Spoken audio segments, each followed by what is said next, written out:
kita baca daripada firman Tuhan dalam Yohanes pasal 14 ayat 20 sampai ayat yang ke-24 ya. Nah. Itu. Mari kita baca bersama. Saya akan pimpin kita dalam pembacaan ini. Apabila hari itu tiba, barulah kamu tahu bahwa aku bersatu dengan Bapa, kamu bersatu dengan aku, dan aku pun bersatu dengan kamu. Yaitu kita ya. Kita yang percaya kepada Tuhan. Bukan hanya kepada muridnya, tetapi kepada semua kita yang percaya kepadanya bahwa Tuhan Yesus bersama dengan Bapa dan Yesus bersama dengan kita dan kita bersama dengan Yesus. Amin. Sesiapa yang menerima dan melakukan perintah-perintahku mengasihi aku. Orang yang mengasihi Tuhan adalah orang yang melakukan perintah-perintah Tuhan. Ya. Makanya hari ini tema khotbah saya itu adalah mentaati perintah-perintah. Jadi orang yang ada hubungan intim dengan Tuhan pasti rindu. Ya, rindu mau melakukan perintah-perintah Tuhan. Jangan katakan perintah Tuhan itu berat, perintah Tuhan itu sangat berat dilakukan. Tidak. Orang yang ada hubungan intim dengan Tuhan pasti ada kerinduan untuk melakukan kehendak Tuhan. Amin. Sebab dia rindu. Mencintai Tuhan. Bapakku akan mengasihi sesiapa yang mengasihi aku. Aku pun akan mengasihi orang itu dan menunjukkan diri kepadanya. Yudas, bukan Yudas Iskariot, berkata kepada Yesus, Tuhan, mengapa Tuhan menunjukkan diri kepada kami dan bukan kepada dunia? Yesus menjawab, sesiapa mengasihi aku akan mentaati ajaranku. Bapakku akan mengasihi dia. Bapakku dan aku akan datang kepada orang yang tinggal dengan dia. Sesiapa yang tidak mengasihi aku tidak mentaati ajaranku. Ajaran yang kamu dengar ini bukan daripada aku, tetapi daripada Bapa yang mengutus aku. Amin. Ya. Jadi seperti yang saya katakan tadi, tema tema khotbah saya adalah mentaati perintah-perintah Tuhan. Jadi nanti ya, tolong saya Daniel, saya punya bateri mungkin lemah sudah. Jadi supaya kita diperingatkan saudaraku, seperti yang saya katakan tadi, khotbah-khotbah yang akan kita dengar pada minggu-minggu, pada bulan-bulan yang akan datang memang mengenai intimasi dengan Tuhan. Jadi orang yang intim dengan Tuhan ataupun Allah pasti ada kerinduan untuk melakukan perintah-perintahnya. Begitu juga dalam hubungan suami dengan istri. Kalau ada hubungan yang intim dengan suami istri, memang senantiasa ada kerinduan. Kalau satu berjauhan, tidak senang, saudaraku, betul? Orang yang sudah menikah hanya mereka yang tahu, paham tentang apa yang saya sebut ini. Tetapi bagi mereka, kamu yang bujang-bujang tidak kamu tahu apa yang saya sebut ini. Hanya orang yang bersuami istri, yang ada hubungan intim dengan pasangan dia, kalau dia berjauhan dengan pasangan dia, pasti dia akan sesuatu yang kurang. Tetapi begitu juga kita dengan Tuhan. Kalau kita tidak ada hubungan yang intim dengan Tuhan, ada sesuatu yang tidak ngam, ada sesuatu yang tidak lengkap. Makanya daripada kita membangun hubungan yang intim dengan Tuhan, awal-awal pagi kita berdoa. Betul? Kita berdoa dulu. Jangan lakukan perkara yang lain. Kita berdoa, ambil waktu berdoa. 3 menit, 5 menit, 10 menit. Apapun panjang dia saudaraku, itu terpulang kepada pribadi kita. hubungan kita awal pagi itu dengan Tuhan. Selain daripada itu kita membaca, saat teduh yang diberikan kepada kita. Kita baca supaya melalui perkara itu kita ada hubungan yang intim dengan Tuhan. Dan begitu juga kalau ada komsel, kita datang ke komsel. Kalau ada ibadah kayak seperti ini, kita datang beribadah. Itu adalah cara-cara untuk kita membangun hubungan yang intim dengan Tuhan. Jangan malas. Beritahu kepada kiri kanan kita, jangan malas. Jangan malas berdoa, jangan malas membaca firman, jangan malas untuk bersekutu, beribadah. Jadi itu dapat membangun hubungan kita dengan Tuhan. Kalau kita melakukan perkara-perkara itu. Jadi saudaraku, pernahkah kita mendengar tentang rusa yang rindukan sungai yang terdapat dalam Mazmur itu ya? Mazmur 42 ayat 2 sampai ke 4. Di sana kita melihat next. Seperti rusa merindukan air sungai. Demikianlah jiwaku merindukan Engkau, ya Allah. Aku merindukan Engkau, Allah yang hidup. Bilakah aku dapat beribadat di hadirat-Mu? Siang dan malam aku menangis. Hanya air mata makananku. Wow. Makanan dia adalah air mata. Maksudnya dia sangat rindu. Dia sangat merindukan. Ada persekutuan dengan Tuhan. Merasakan hadirat Tuhan itu. Senantiasa mendekat dengan Tuhan dalam kehidupannya. Kalau tidak, saudaraku, dia menangis. Itu maksud dia. Siang dan malam aku menangis, hanya air mata makananku. Sepanjang masa musuhku bertanya kepadaku, di manakah Allahmu? Jadi saudaraku dalam Tuhan, kerinduan si pemazmur ini sangat mendalam kepada Tuhan. Kalau tidak ada Tuhan menghampiri dia, ataupun kalau dia tidak datang ke hadirat Tuhan, saudaraku, dia akan merasa kosong. Jadi apakah kita dalam hidup kita sebagai orang percaya pada Yesus, kita ada hubungan yang seperti si pemazmur ini? Ada kerinduan yang sangat mendalam, ada hubungan dengan Tuhan. Kalau tidak, dia katakan dia menangis. Dia menangis. Sebab dia tahu, saudaraku, dia rindu kepada Tuhan Allah yang hidup. Jadi dia tanya, bila manakah saya dapat beribadat di hadapan-Mu, di hadirat-Mu. Jadi mari, pada tahun ini kita jangan malas untuk beribadat kepada Tuhan. Amin. Hari Minggu sekalipun kita kadang-kadang tidak dapat untuk beribadat. Jadi mengapa ya? Next. Mengapa rusa merindukan air di sini? Mengapa pemazmur menyatakan kerinduannya kepada Allah seperti rusa yang merindukan air? Karena rusa selalu punya rasa dahaga dan ketergantungan kepada air. Seekor rusa biasanya berusaha hidup di daerah yang tidak jauh dengan sungai atau sumber air. Karena hidupnya memang memerlukan air. Makanya dalam firman Tuhan dikatakan seperti rusa yang merindukan air. Seperti rusa yang merindukan sungai. Begitu juga dalam kehidupan kita. Mari kita hidup seperti si pemazmur ini. Ada kerinduan.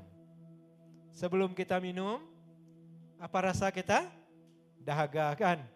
Jadi sebelum kita berjumpa dengan Tuhan, sebelum kita beribadat dengan Tuhan, sebelum kita ada hubungan intim dengan Tuhan, kita rasa dahaga. Kita perlukan air. Kita perlukan hadirat Tuhan. Kita perlukan Tuhan dalam hidup kita. Setiap saat, saudaraku. Oke, bukan 5 waktu, bukan 7 waktu. Tetapi setiap saat kita memerlukan Tuhan dalam hidup kita. Amin. Sebab napas yang kita nafaskan, sebab napas yang kita sedut saudaraku adalah napas daripada Tuhan yang diberikan Tuhan kepada kita. Bukan dengan waktu-waktu tertentu, tetapi setiap saat kita mengalami oksigen itu. Ya, setiap saat.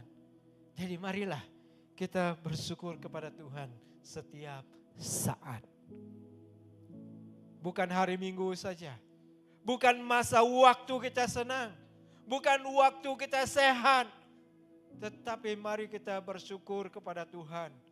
Berterima kasih kepada Tuhan setiap saat. Setiap waktu. Amin. Bersyukur kepada Tuhan sebab Tuhan itu baik. Sebab Tuhan itu baik. Tuhan itu baik selama-lamanya. Jadi saudara dalam Tuhan, makanya di sini tertulis seperti rusa yang merindukan air. Jadi saudara, begitu juga kerinduan si pemazmur kepada Allah dan perintah-perintahnya sama seperti rusa yang merindukan air. Selagi dia belum melakukan perintah Allah, sebelum itu dia belum puas. Begitu juga dengan kita. Selagi-lagi kita belum melakukan perintah-perintah Tuhan, kita belum puas. You are not satisfied. Setelah kita melakukan, memberitakan Injil, memberitakan kasih Tuhan kepada orang lain, baru kita puas, baru kita lega, baru kita tidak dahaga saudaraku. Amin. Kita mau senantiasa melakukan perintah Tuhan, ada kerinduan, ya. Jadi, mari kita lihat dalam firman Tuhan yang telah kita baca sebentar tadi saudaraku. Kita ada saya bagi 2, bagian A dan B. Apa yang membuat seseorang ada kerinduan untuk melakukan perintah Allah dan mengasihi Dia? Tentu ada kan? Takkan tidak ada alasan kenapa dia rindu melakukan perintah-perintah Tuhan. Pasti ada alasan. Kalau orang itu mau melakukan perkara itu, dia rindu, dia cinta untuk melakukan itu saudaraku, memang ada alasan. Begitu juga kita sebagai anak-anak Tuhan. Mengapa kita rindu melakukan perintah-perintah Tuhan ataupun mengasihi Dia saudaraku? Yang pertama, sebab seperti pembacaan kita tadi, dia telah bersatu dengan Yesus ataupun dia telah bersatu dengan Allah. Jadi saudaraku dalam Tuhan, kalaulah sebelum ini kita belum bersatu dengan Tuhan, mari kita tahun ini kita bertekad mengatakan dengan diri kita, Tuhan, mulai dari hari ini saya mau hidup bersatu dengan Tuhan. Kemanapun saya pergi, saya perlukan Engkau Tuhan. Kemana kita pergi? Sebab Tuhan sendiri yang mengatakan bahwa tubuh kita adalah bait Allah, betul? Dalam 1 Korintus. Tuhan telah tinggal dalam hidup kita. Jadi saudaraku, memang kita yang telah percaya pada Tuhan, Tuhan bersatu dengan kita dan kita bersatu dengan Tuhan. Seperti Allah Bapa bersatu dengan Yesus, Yesus bersatu dengan Allah Bapa, dan begitu juga Dia bersatu dengan kita dan kita bersatu dengan Yesus. Dan jangan sekali kita berdoa seperti ini, Tuhan Yesus, kamu tinggal di sini dulu ya. Saya mau pergi ke satu tempat yang tidak kamu boleh masuk, Yesus, kamu tinggal di sini saja dulu ya. Jangan seperti itu ya. Tempat yang gelap, tempat yang banyak orang membuat maksiat dan sebagainya. Jangan seperti itu. Sebab saudaraku, kasihan diri kita sendiri. Yesus mau tinggal di dalam hidup kita. Yesus mau menghampiri kita. Yesus mau diam di dalam hidup kita. Menguasai hati, pikiran, dan seluruh kehidupan kita. Amin. Dia rindu. Makanya dia meninggalkan kemuliaan. Dia meninggalkan kesenangan. Dia meninggalkan kenyamanannya di sorga. Semata-mata untuk mau menyelamatkan kita, saudaraku. Orang yang berdosa, orang yang keji, orang yang macam sampah. Tetapi ingat, Tuhan itu mengasihi kita. Sehingga dia datang ke dunia ini untuk mau menyelamatkan kita. Dia mau tinggal dengan kita. Tinggal di dalam kita. Bersatu dengan kita. Amin. Jadi apabila kita melihat dalam firman Tuhan Roma 8:31, apa kata firman? Orang yang bersatu dengan Tuhan, tidak ada orang yang dapat melawan, saudaraku. Sebab Tuhan bersatu dengan kita. Jadi dalam apapun keadaan, dalam apapun situasi kita, saudaraku, kalau kita berpihak pada Tuhan, tidak ada orang yang dapat melawan kita. Itu kata firman. Ya, dalam Roma 8:31. Jadi saudara, dalam Tuhan, apakah saudara ataupun saudari telah bersatu dengan Yesus? Kalau belum, seperti yang saya katakan tadi, buatlah. Janji kita dengan Tuhan. Saya mau bersatu dengan Engkau Tuhan pada hari ini. Nah, dalam Yohanes 1 Yohanes pasal 4 13-15, karena Allah telah mengaruniai kita rohnya. Kita tahu bahwa kita hidup bersatu dengan Allah dan Allah hidup bersatu dengan kita. Allah hidup bersatu dengan orang yang mengakui, Yesus itu anak Allah, dan mereka hidup bersatu dengan Allah. Bagi kita yang telah mengakui Yesus sebagai Tuhan juru selamat dalam kehidupan kita, Yesus telah bersatu dengan kita. Amin. Puji Tuhan. Dan 1 Yohanes 3:24, sesiapa yang taat kepada perintah Allah, yang taat kepada perintah Allah, hidup bersatu dengan Allah.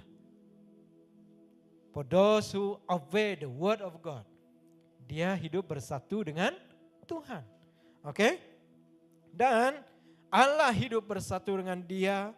Kita tahu bahwa Allah hidup bersatu dengan kita, karena dia telah mengaruniai kita rohnya. Sebab kita telah menerima roh Allah itu di dalam pribadi kita. Nah, satu lagi, Efesus 1:3, marilah kita bersyukur kepada Allah dan Bapa Tuhan kita, Yesus Kristus, karena kita hidup bersatu dengan Kristus. Allah sudah memberkati kita dengan segala berkat rohani dan surga. 1 Yohanes 2:6, sesiapa berkata bahwa dia hidup bersatu dengan Allah, orang itu harus hidup mengikut jejak Kristus. Sangat jelas. Kalau kita mengatakan kita hidup bersatu dengan Yesus, marilah kita hidup mengikut jejak Kristus. Apa yang Kristus lakukan, itu yang kita lakukan. Jangan lakukan sesuatu yang tidak mengikut jejaknya. Amin. Ini kata firman. Dan yang kedua, mengapa orang itu rindu melakukan perintah-perintah Tuhan? Yang kedua adalah sebab dia telah menerima Yesus dalam kehidupannya. Seperti yang kita baca tadi, saudaraku. Ya. Nah, kita lihat dalam Wahyu 3:20. Dengarlah, aku berdiri di hadapan pintu dan mengetuk. Jika seseorang mendengar suaraku dan membuka pintu, aku akan masuk ke dalam rumahnya, lalu makan bersama-sama dengan dia dan dia makan bersama-sama dengan Tuhan. Wow. Ini janji Tuhan. Ini firman Tuhan. Bahwa kalau kita telah memanggil, telah menerima Yesus masuk ke dalam hidup kita, masuk ke dalam hati kita, Yesus tinggal diam di dalam kita dan bahkan dia katakan di sana makan bersama dengan kita. Oke? Jadi saudaraku dalam Tuhan, kalau kita makan itu, di meja itu bukan keluarga kita saja, Yesus juga ada bersama dengan kita. So, apabila kita makan tuh jangan bergaduh ya. Kalau lauk itu masin, lauk itu tawar, apa lagi? Banyak kan? Tidak ada sayur kan, tidak ada daging di sana. Oke, mari kita bersyukur kepada Tuhan. Amin. Makan bersyukur. Seperti si Mazmur katakan tadi, dia makanan dengan air mata. Ada satu orang kata, dia makan berlaukkan nasi. Adakah? Dia makan berlaukkan nasi. Dia makan nasi, lauk dia apa? Nasi. Tidak ada lauk. Tapi dia tetap bersyukur. Oke? Jadi saudaraku dalam Tuhan, mari kita senantiasa bersyukur kepada Tuhan.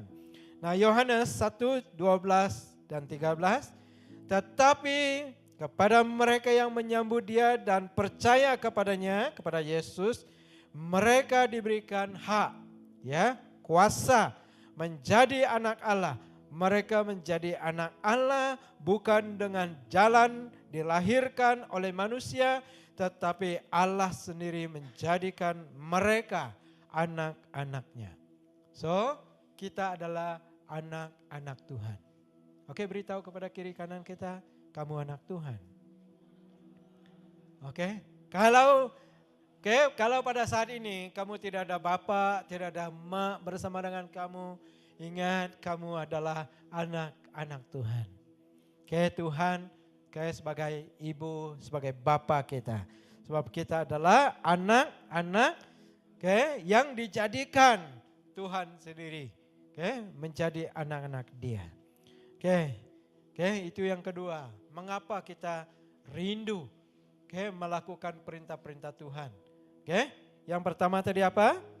Yang pertama tadi sebab kita bersatu dengan Tuhan. Dan yang kedua karena kita telah menerima Tuhan dalam kehidupan kita.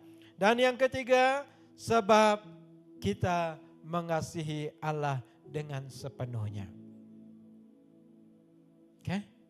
Bukan mengasihi Dia setengah-setengah. Tetapi biarlah kita mengasihi Dia sepenuh hati kita. Memberi kepada Dia sepenuh hati kita. Melayani sepenuh hati kita kepada Tuhan. Kenapa? Karena firman Tuhan mengatakan dalam Matius 23, 37, 38, ada di depan kita. Yesus menjawab, kasihilah Tuhan Allahmu dengan apa? Segenap hatimu, dengan segenap jiwamu, dan dengan seluruh akalmu. Inilah perintah yang terutama dan yang terpenting dan yang tertinggi. Jadi saudaraku dalam Tuhan, ini perintah Tuhan bahwa kita Dia mengatakan supaya kita mengasihi Dia dengan sepenuh hati kita, sepenuh jiwa raga kita, sepenuh seluruh kehidupan kita. Jadi saudaraku dalam Tuhan, kalau kita melayani Tuhan, menyembah Tuhan, memuji Tuhan, memberi kepada Tuhan, kita memberi sepenuhnya kepada Tuhan. Sama juga dalam Markus 12:33, sama. Yosua 23 ayat yang ke-11. Oleh itu kamu harus bersungguh-sungguh mengasihi Tuhan Allah kamu. Kita mengasihi Dia sungguh-sungguh. Bukan setengah-setengah. Kita mengasihi Dia dengan sungguh-sungguh, saudaraku. Beritahu kepada kiri kanan kita, kita mengasihi Tuhan sungguh-sungguh. Jangan setengah-setengah ya. Jangan setengah-setengah. Begitu juga kita mengasihi suami, istri kita, pasangan kita dengan sepenuhnya. Jangan setengah-setengah. Sebab itu adalah kekasih kamu. Sebab itu adalah pasangan hidup kamu. Jangan ada yang ada spare tire. Oke. Jangan cari-cari. Ya. Sudah cukup satu. Oke, cukuplah satu ya, jangan 2, 3. Kalau satu itu tidak dapat dipelihara dengan baik, tidak dapat diberi kepuasan dengan baik, apalagi 2, 3. Cukup satu. Oke. Dan kalau kita sudah ada suami istri, jaga baik-baik suami istri itu. Kalau dia tidak pandai make up, suruh dia pergi shadow lah. Sebab di luar sana orang pandai bershadow kan. Makin hari makin orang sigat baji di luar. Memang banyak saudaraku. Sebab mereka banyak peralatan untuk buat bershadow. Nah, untuk tidak ketinggalan, suruhlah istri, suruhlah suami kita buat seperti mereka di luar. Supaya kita tidak mencari-cari ya. Amin. Orang yang sudah bersuami istri, yang bujang jangan dulu. Jangan suruh istri suami kita itu menyik orang, bakal ringin pulai mansai. Nyepusu-pusu. Nemu ringin pulai mansai? Ada suatu binatang itu dia cari ikan, ringin nama dia. Kalau dia turun cari ikan, dia sudah itu dia naik. Macam mana rupa dia? Berbasah-basah. Jadi jangan suruh istri ataupun suami kita. Saya punya istri, wow, tidak juga kurang baji dia. Saya jaga dia dengan bagus, buat stretchen rambut dia, buat kasih shadow ini. Supaya tidak ada nafsu yang lain kepada orang lain. Hanya istri saja. Amen. Mau intim dengan istri, begitu juga kita mau intim dengan Tuhan. Jangan ubah Tuhan kita. Tuhan kita hanya satu, jangan cari Tuhan yang lain. Amin. Itu maksud saya tadi. Jangan cari Tuhan yang lain, cari Yesus. Puas dengan Yesus, bersyukur. Dalam setiap apa yang kita lakukan. Amin. Orang yang mentaati, orang yang rindu mentaati perintah-perintah Tuhan, mau melakukan perintah Tuhan, adalah orang yang mengasihi Tuhan. Haleluya. Dan bagian kedua, B. Nah, apa yang terjadi dengan orang yang mentaati perintah-perintah Allah dan yang mengasihi Allah?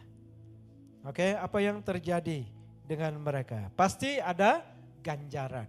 Pasti ada upah-upahnya dalam firman Tuhan ya. Yang pertama, apa upah dia? Allah Bapa akan mengasihi dia dan menunjukkan dirinya kepada mereka. Ayat 21b ya, yang telah kita baca tadi saudaraku. Ini firman Tuhan. Ya, dia mengatakan Allah Bapa akan mengasihi dia. Wow. Kalau Allah itu mengasihi kita, wah, kita menjadi orang luar biasa. Kita ini bukan orang biasa-biasa. Kalau Allah itu mengasihi kita, kita memang orang luar biasa. Sebab Tuhan, dia memelihara kita. Kalau kita mengasihi seseorang itu saudaraku, apa yang dia inginkan, dia berikan kepada kita. Apa yang diperlukan, dia berikan kepada kita. Saudaraku, karena dia mengasihi kita. Makanya kita ini bukan orang yang biasa-biasa. Tetapi orang luar biasa, bukan orang di luar. Jadi saudaraku, dalam Tuhan kita orang luar biasa. Ya. Jadi dia menunjukkan diri kepada kita. Bagaimana kalau Allah menunjukkan diri kepada kita? Walaupun kita tidak dapat melihat dia dengan mata kita. Tetapi Tuhan menunjukkan dia dengan apa yang dia berikan kepada kita. Apa yang kita terima setiap hari, setiap saat, yaitu nafas kita saudaraku. Itu pemberian daripada Tuhan. Dan selain daripada itu dia memberikan pekerjaan kepada kita. Dia memberikan pelayanan kepada kita. Dia memberikan pangkat kepada kita. Dia memberikan kesehatan kepada kita. Semua itu adalah cara Tuhan mengasihi kita saudaraku. Amin. Tuhan memberkati anak kita, cucu kita dalam persekolahan. Sehingga mereka menjadi pandai cerdik, saudaraku, dalam Tuhan. Nah, itu yang pertama. Allah akan mengasihi dan menunjukkan diri kepada kita. Dan yang kedua, apa ganjaran orang yang mentaati firman Tuhan ataupun perintah-perintah Tuhan? Yang kedua, Allah Bapa dan Yesus akan datang tinggal dengan mereka. Wow. Di dalam rumah kita ada seorang yang tidak kita nampak dengan mata kita. Tetapi dia bersama dengan kita. Siapa dia? Yesus. Yesus ada bersama dengan kita. Dalam keluarga kita. Dalam ruang tamu kita. Di dalam bilik kita. Yesus hadir bersama dengan kita. Seperti yang di sini saudaraku, dia datang dan tinggal dengan kita. Makanya apabila kita datang kepada Tuhan, wah kita tidak jauh-jauh. Tuhan itu ada bersama dengan kita. Dalam ruang tamu kita, dalam bilik kita, di dapur kita. Tuhan itu berada dengan kita. Hanya kita tidak nampak dia saudaraku. Kenapa? Sebab dia adalah Allah yang roh. Dia senantiasa bersama dengan kita. Yesus menjawab, sesiapa yang mengasihi aku dan mentaati ajaranku, Bapakku akan mengasihi dia, Bapakku akan datang kepada orang itu dan tinggal dengan dia. Wow. Jadi saudaraku, jangan tidak kita mengasihi Tuhan ya. Kalau kita mau Tuhan itu tinggal di dalam hidup kita, tinggal dalam keluarga kita, ayo kita membangun hubungan kita dengan Tuhan. Hubungan yang intim. Belajar untuk mengasihi dia. Mengasihi Tuhan dalam hidup kita. Jangan hanya kita bernyanyi, ku mengasihi engkau Yesus dengan segenap hatiku, dengan segenap jiwa ragaku. Tetapi biarlah kita menunjukkan kasih kita, saudaraku, kepada Tuhan. Seperti mana kita menunjukkan kasih kita kepada istri ataupun suami kita. Begitu juga kita mengasihi anak-anak kita. Begitu juga kita mengasihi ibu bapa kita, mertua kita, menantu kita. Tunjukkan saudaraku. Sebab Yesus sudah menunjukkan kasihnya kepada kita. Bagaimana? Dia meninggalkan kemuliaan, kesenangan, kenyamanannya di surga. Datang ke dunia. Disakiti, disiksa, bahkan disalibkan karena mengasihi kita. Itu yang dilakukan Yesus bagi kita. Dan yang ketiga,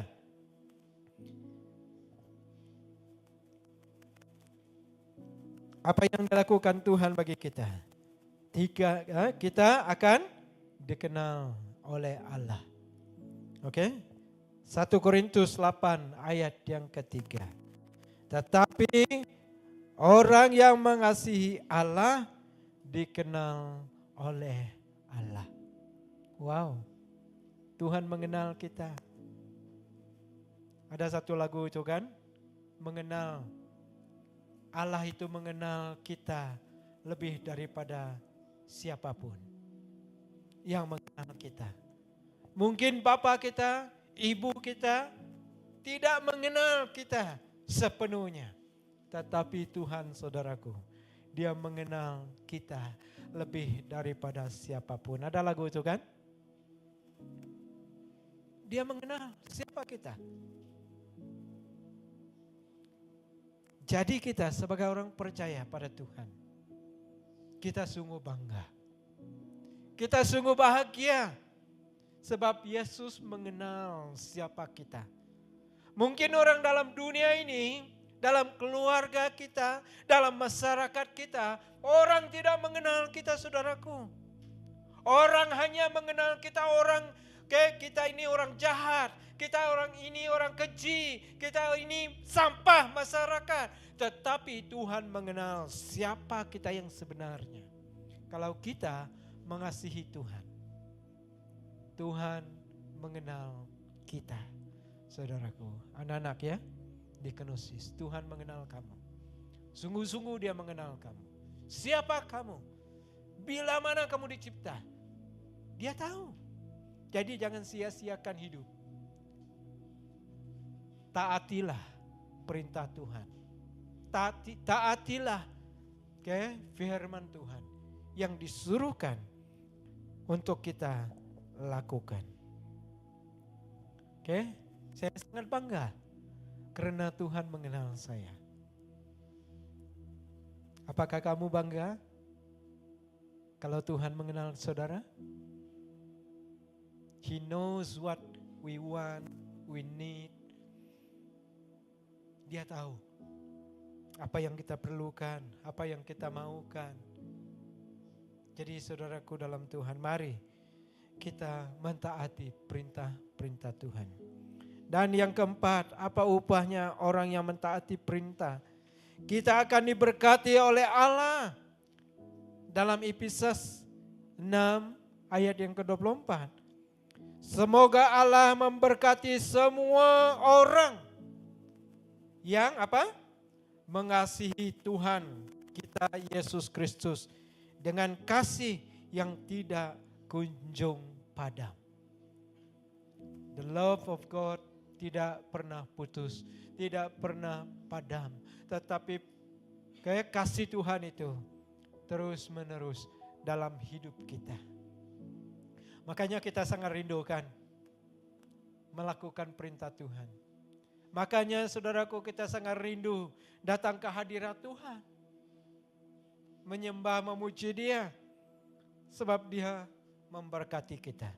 Semua berkat yang ada pada kita itu saudaraku, harta kekayaan kita, kereta kita, rumah kita, suami, istri, anak, cucu, apapun saudaraku, semua itu daripada Tuhan. Dia yang memberkati kita. Makanya seperti yang saya selalu katakan, terima dan kasih. Terima daripada Tuhan, kita kasih kepada teman-teman kita yang memerlukan. Jadi saudara dalam Tuhan,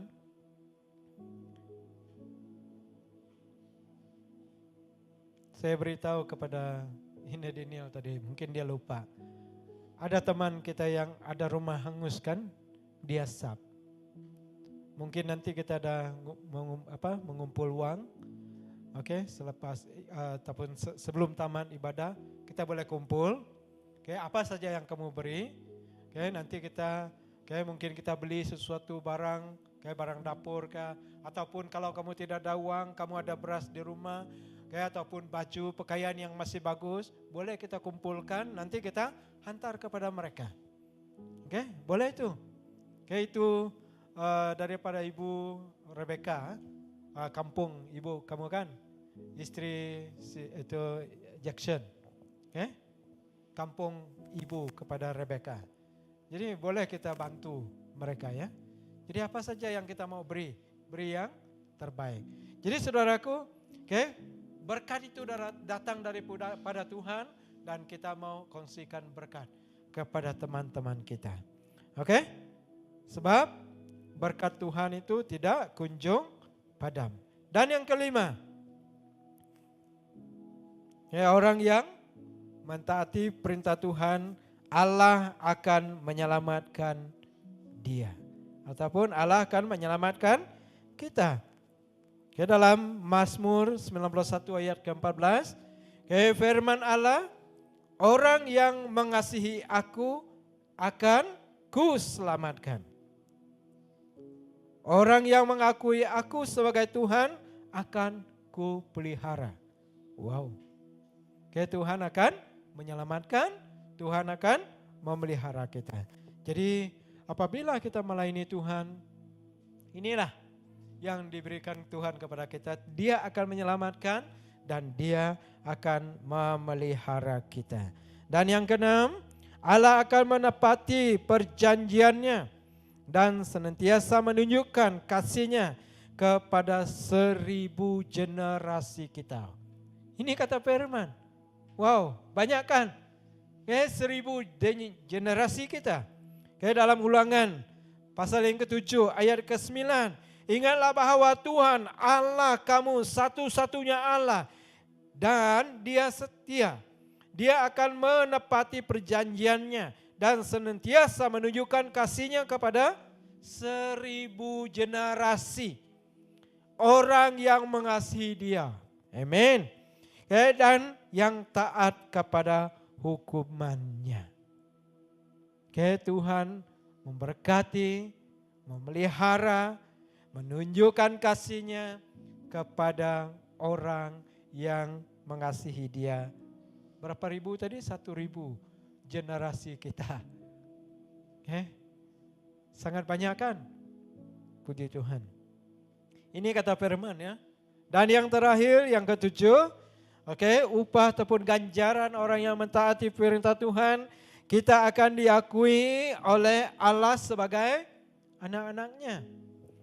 Dalam 1 Yohanes 3 ayat yang ke-1. Ketahuilah bahwa Allah Bapa sangat mengasihi kita. Dia amat mengasihi kita sehingga kita diakui sebagai anak-anak Allah.